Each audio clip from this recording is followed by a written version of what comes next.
মহান মাতৃদিবসকে শ্রদ্ধা জানিয়ে আমার নিবেদন কবিতা কোন মুখে দাঁড়াবো।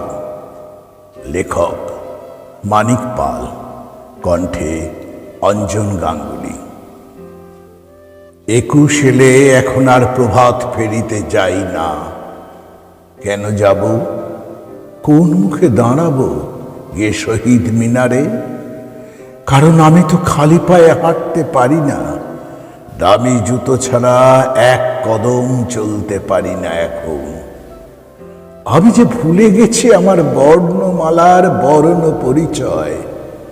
আমার সন্তানেরা পরীক্ষার খাতায় সবচেয়ে কম নম্বর পায় বাংলায়, কারণ ওরা বাংলায় কাঁচা। আমার সন্তান ভিন্ন ভাষার গান গেয়ে গেয়ে আজ নামি দামি শিল্পী। আমার সেই পুরনো হারমোনিয়ামটায় ঘুম ধরেছে, কারণ এখন হারমোনিয়ামটা আর কাজে লাগে না। আমি এখন আর ওটা হাতে নিই না, ওটার সুর ধ্বনি এখনো বড্ড বেমানান। আবার ছেলেমেয়েরা এখন পিয়ানো গিটার বাজিয়ে গান করে। আমার দাদুর হাতের একতারাটা ধুলোয় গড়াগড়ি খায়। চিলেকোঠায় অওয়াজ জিনিসপত্রের ভিড়ে আমার বাবার বাজানো বাঁশিটা পড়ে আছে অনাদরে। আমার মা আমার শিক্ষিতা স্ত্রীর সাথে কথায় পেরে ওঠেন না, কারণ আমার জন্মদাত্রী মা ইংরেজি জানেন না। আমার পরিবেশের সাথে তাল মিলিয়ে চলতে পারে না বলে মাকে দিয়ে এলাম বেশ কিছুদিন আগে বৃদ্ধাশ্রমে। আমি কোন মুখে দাঁড়াবো গিয়ে শহীদ মিনারের কাছে? আমি তো আমার অস্তিত্ব বিকিয়ে দিয়েছি অজান্তেই।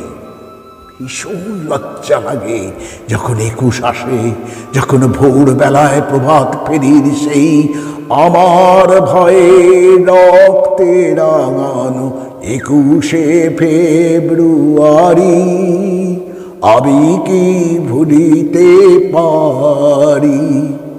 কোরাসে গানটি এসে আমার শ্রবণেন্দ্রকে স্পর্শ করে। আমি তখন দু হাতে তর্জনী দিয়ে শক্ত করে ঢেকে রাখি আমার দুটি স্মৃতিপথ।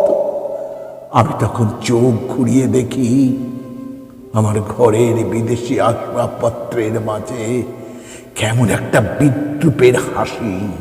আমি ভাবতে থাকি, আমি কি ভিনদেশী নাকি বাঙালি বাংলাদেশি? আমার গায়ের স্লিপিং ড্রেসটা আমাকে বারবার যেতে বারণ করে প্রভাত ফেরিতে। আমার সন্তানের পাঠানো বিদেশি কম্বলখানি বারবার গভীর মোহ মায়ায় আটকে রাখে ভবনের 4 দেয়ালের ভেতরে। তাই আমি আর 21 ভোরবেলাতে প্রভাত ফেরিতে যাই না। কেন যাব? কোন মুখে দাঁড়াবো গিয়ে শহীদ মিনারের কাছে? পারি